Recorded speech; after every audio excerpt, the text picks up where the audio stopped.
Good afternoon, everyone. Thank you for being with me today.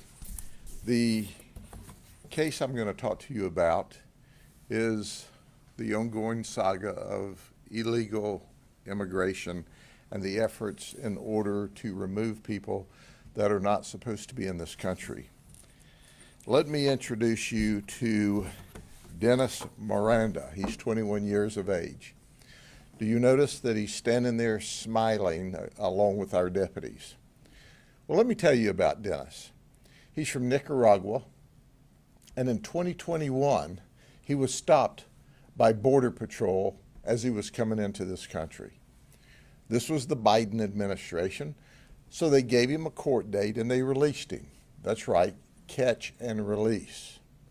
And isn't it interesting that he came into this country in the area of Chula Vista, California?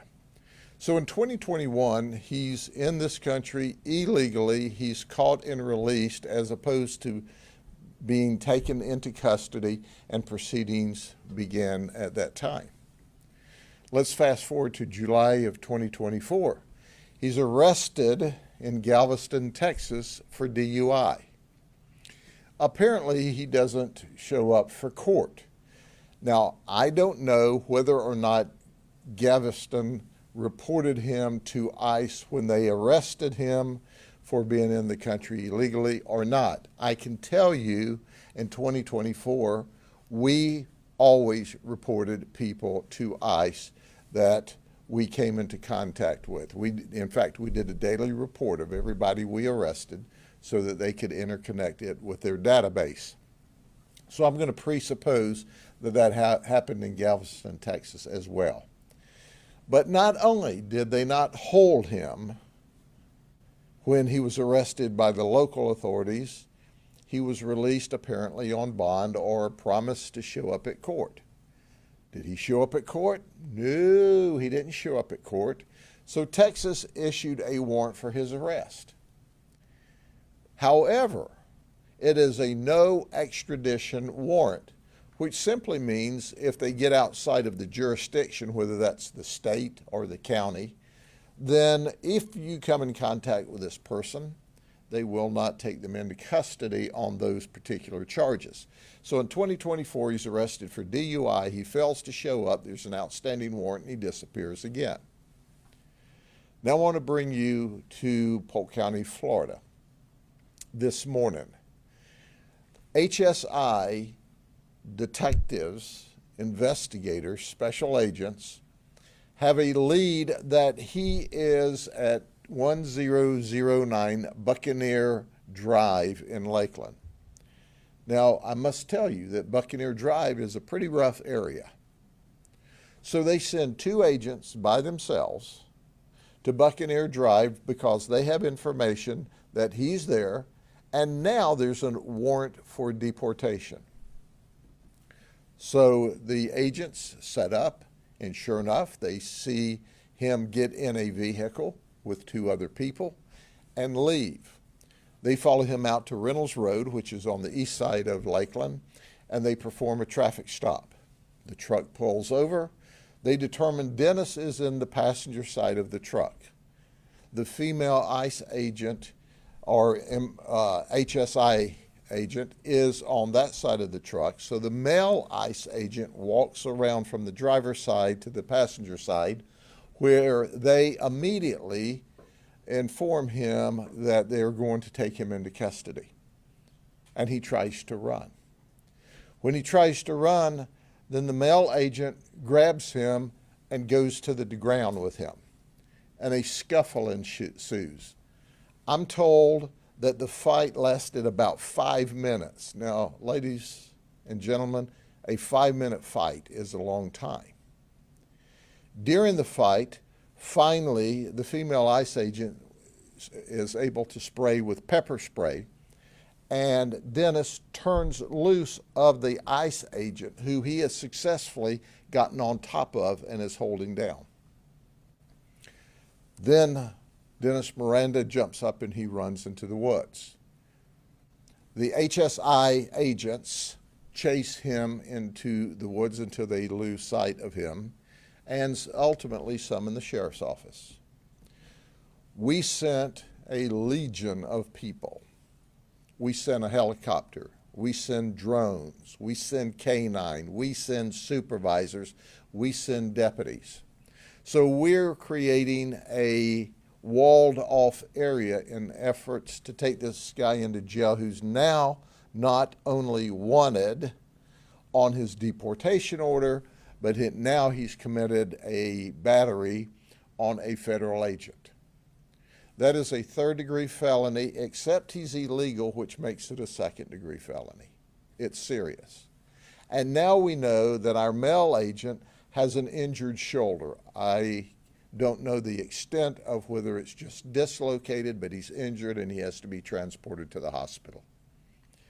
In the meantime, Dennis Miranda goes up onto a loading dock and hides among some 55-gallon drums on the loading dock. An employee sees him hiding and asks him what he's doing there. And he asks for a glass of water. So the employee goes back in, locks the door, dials 911 and says, hey, I've seen the deputies out here. There's this really strange person on our loading dock, and we send resources there. He's fled again. We continue the pursuit. While we're setting up with our canines to deploy, he runs out toward the edge of the perimeter, and Lieutenant Katsoulis takes him into custody without any further problems. Now, we have him under arrest. He's smiling. I bet we've wiped the smile off of his face. And the reason I think we've wiped the smile off of his face, he's charged with battery on a law enforcement officer. That's now an F2 instead of an F3 because he is illegally in the country and the state of Florida. He's charged with resisting with violence, which is now an F2 instead of a F3. He's charged with resisting without violence, which is now an F3 instead of a first-degree misdemeanor. He's charged with false imprisonment, and he's charged with burglary of an occupied structure. Very serious charges. The burglary of the occupied structure is now an F1, a felony of the first degree, as opposed to a felony of the second degree. Now, he's not even yet facing his federal charges for all of his actions that day.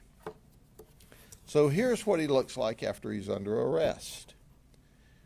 We read Dennis Miranda, his Miranda warnings, and he totally confessed to us. He told us he was here illegally, and he told us all about the fight and the resisting and trying to get away because he didn't want to be deported. The other two people in the vehicle were also here illegally as well. They were taken into federal custody and transported to either Tampa ICE or over to Pinellas County Jail, which is a federal lockup. But they sent two folks after three people who were here illegally, and obviously this guy wasn't going to go. The other two cooperated. They stayed in the vehicle. They did not resist. They did not run. They did not fight. This guy has a lot of charges that he's facing now. Once again, had this guy been dealt with correctly, he had been touched at least, I underscore, at least 2 other times when he came into this country illegally, and nothing was done. And now he's injured federal agents trying to do their job and take him into custody. Are there any questions?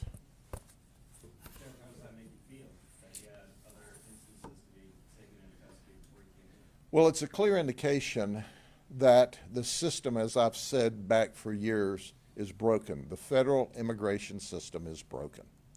Had they appropriately dealt with him instead of catch and release in 2021, none of this would have happened. None of it. But as we all know, people were allowed to violate the law and flow across this border illegally. And you see the end results. We have an injured federal agent. We had a great deal of resources that the local taxpayers had to pay for in order to take him into custody with a smile on his face. And now the state of Florida and the taxpayers of Polk County are going to have to pay to hire him a defense attorney, to try him. We're going to send him to state prison for a very long time, which is our hopes upon his conviction, not counting what the federal government may want to do with him before he's deported. So it's cost the taxpayers untold hundreds of thousands of dollars before all of this is over with, and it never should have happened in the first place. Do you lay out a timeline of from the time they tried to arrest him on a warrant to when they contacted Polk County, and then from when Polk County was contacted to when he was taken into custody? How much time elapsed? Yeah, I don't have the timeline, but it was relatively quickly. Whenever they called us and called for assistance, then we immediately responded, and we responded with resources. And the first thing you do is set the perimeter, because you have to set a large perimeter, and then you start marching the perimeter in.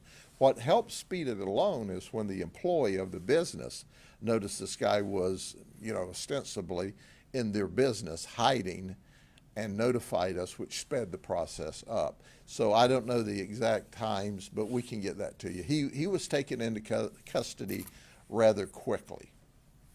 Can you remember another instance in Polk County where an ICE or HSI agent has been allegedly assaulted by a suspect? To my knowledge, this is the first time we've had an ICE agent injured in the line of duty, and he was significantly injured. He had to go to the hospital, and he's going to make a full recovery. But the reality of it is it shouldn't have happened. And the people need to know this in the community. There is this illusion that all of these folks that are here are just wanting to work and do good. Well, a percentage of them are. But a lot of them are here and they don't want to go back, and they'll do whatever they need to do, including resist arrest and fight with the federal agents. It's HSI. I think it was one of them may have been an ERO ICE agent, but they came from two different investigative teams from HSI. But they'll fight in order to keep from going back. Well, they're going to go back. It's whether they want to go back tired or bruised up, or both. But fortunately, when he encountered us, he didn't resist. He didn't give us any trouble at all. He was totally cooperative. We read his Miranda, and he confessed. I mean, yeah, 5 minutes seems like a long tussle. 5 minutes is a very long tussle. And I know that they did not summon us until after the tussle, after he ran, and they pursued him, and he was lost in the woods. That's when they notified us. So then it begs to ask the question, you've also spoken publicly about some of your frustrations with the federal government, for lack of a better word, poaching some of your folks, with huge bonuses, et cetera. How is that relationship now, especially since, you went public trying to get some public awareness? Oh, our relationship is wonderful. I said at the time, and I'll repeat for you now, whenever they offered their hiring bonus because they received the ability to hire a lot more ICE agents, which they needed, I had no problem with their hiring bonus. I had no problem with them recruiting. If they run ads on television, put up billboards, that was okay. What angered me was when the Washington decision makers decided that they would take data off of government forms that we submitted to them so that we could be trained to help them, and then emailed our deputies directly. That was low rent and unprofessional. I said it then and I say it now. Christy Nome needs to get a grip on that. We're her best ally. We are her force multiplier. And then she's here poking us in the eyes, and she knows better than that. And she gets the credit for it or the blame for it because they work for her. Now, let me flip the coin here. Garrett Ripa is the field office director. He's the big boss in Florida. And all the ICE supervisors here, and CBP chief, Denise, all of them are tremendous. We enjoy working with them. We're hand in glove with them. They didn't create any of this problem. In fact, when I called Fuad Ripa, I'm the one that told him. He didn't know that they were recruiting out of Washington in that manner, using government documents that we gave them so we could be trained, so we could help them. He had no idea, and he was very angry. He apologized profusely, but he had nothing to do with that. And our work ethic is that we're mission oriented to do what's right. And ICE needs help, and we're going to make sure that we help them. And we enjoy working with them, quite frankly. There's not enough of them, and there's not enough capacity. But Governor DeSantis made it clear that the agencies across the state of Florida are going to help ICE do their job. And we're eager to keep people safe, starting with the worst first, and take them and turn them over to ICE. Had they called us ahead of time and said, hey, we think we got one, maybe two, maybe three, we don't know, in this house, we could have sent resources with them. We would have assisted them just like we would have assisted a police department or any other law enforcement agency.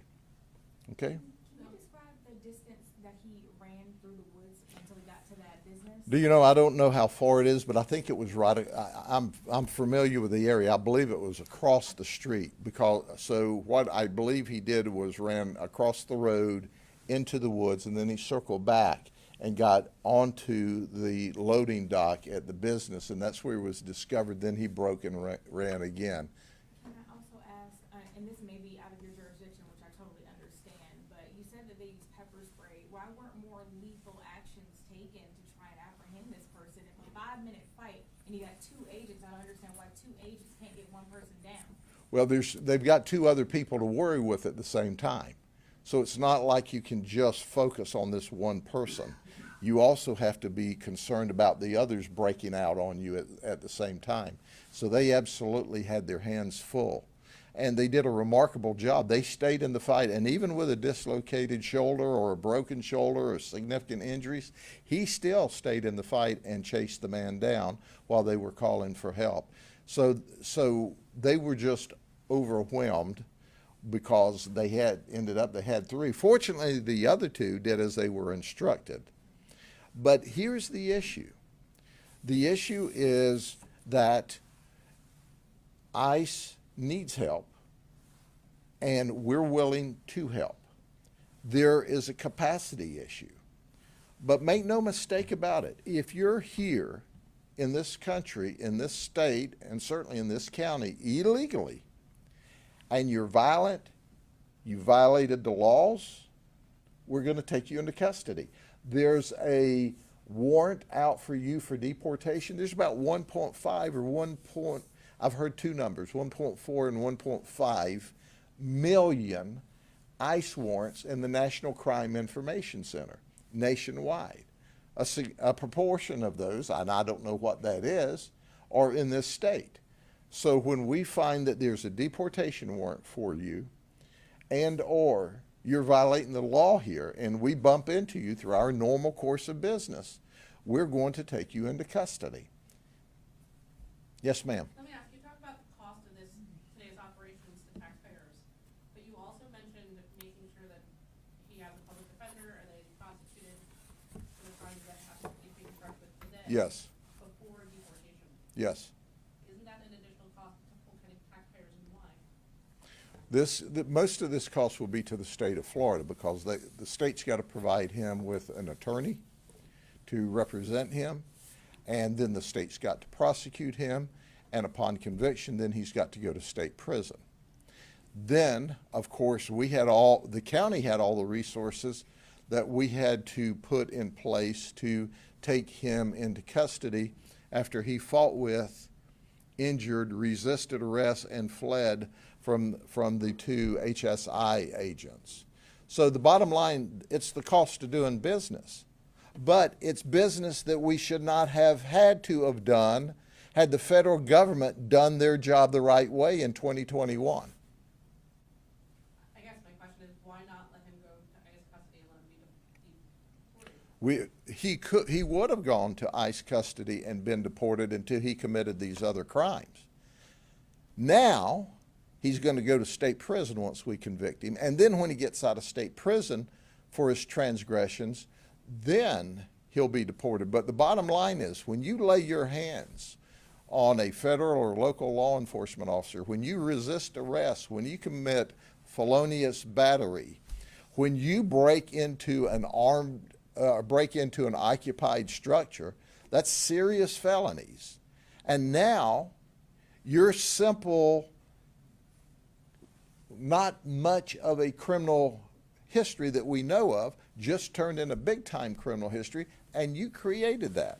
And that's what he did. Dennis created every bit of his problems today, and the thought would never enter my mind to now put him on a plane and ship him away after his felonious conduct this morning until he pays the price. And everybody needs to know that's here illegally in the state of Florida because of the great work by Governor DeSantis and our legislature, that your first-degree misdemeanor is now a third-degree felony if you're here illegally. Your third-degree felony is now a second-degree felony, and your second-degree felony is now a first-degree felony. So a first-degree felony is 30 years that he could get, not counting his federal charges. So first time out, will he get 30 years? Probably not. But the rule of law is important. And that's what keeps us all safe. And that's why Polk County crime is at a 53-year low in our jurisdiction and our service cities that we police. But I am angry. I'm angry anytime somebody jumps on a law enforcement officer and injures them. Now, whether he's my deputy or a federal agent or a state trooper, makes no difference, or a city police officer. We're all in this together to keep people safe and to safely remove those from this country that are here illegally, starting with the worst first, as I quote President Trump. And this guy was pretty bad this morning. Sheriff, definitely acknowledge the catch and release issue that you made earlier.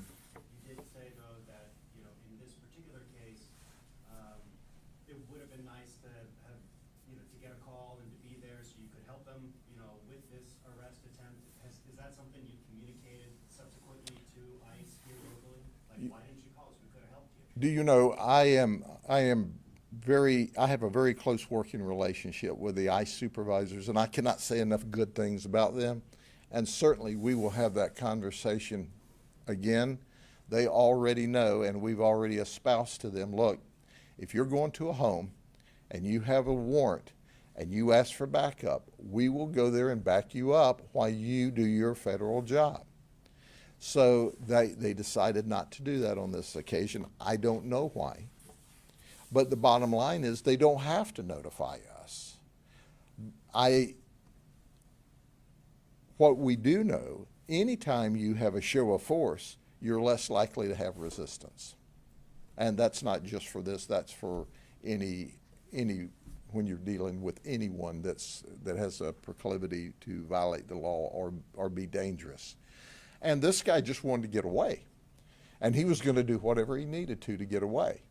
He didn't pull a knife or a gun and stab or shoot these folks. He fought them. He's 21 years old and he's a strong young man. He fought them to get away from them because he wasn't going to be deported. He wasn't going to be taken into custody. Surprise, we gave Miranda his Miranda, and he's now in custody.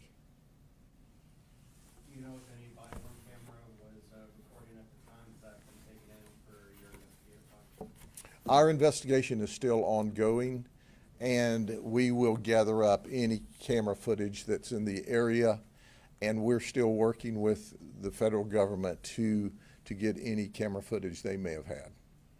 And then finally, my last follow-up, Excuse me? Has DC knocked it off with trying to email your deputies? Oh, they've not emailed us again, but they doubled down, just said, yeah, our job is to hire people and we do what we need to do. So they were not responsive to the Florida sheriffs at all. But you know what? We have to compartmentalize that immature, unprofessional conduct and put it where it needs to be. And that's with the leadership in Washington, D.C. of ICE that approved that. And that's where it should be. But that would be like blaming all of the ICE agents and their hard work for some bozo breath in Washington, D.C. making what I think is a very immature decision. But the reality of it is our field office director, Garrett Ripa, his supervisory teams, the ICE folks, HSI, they're remarkable in every sense. They're responsive to us in every sense. I could not be more pleased. Their frustration, I'm sure, is the same as our frustration. It's lack of capacity. And that's the issue, lack of capacity. Okay? Thank you, Sheriff. God bless y'all. Have a good day.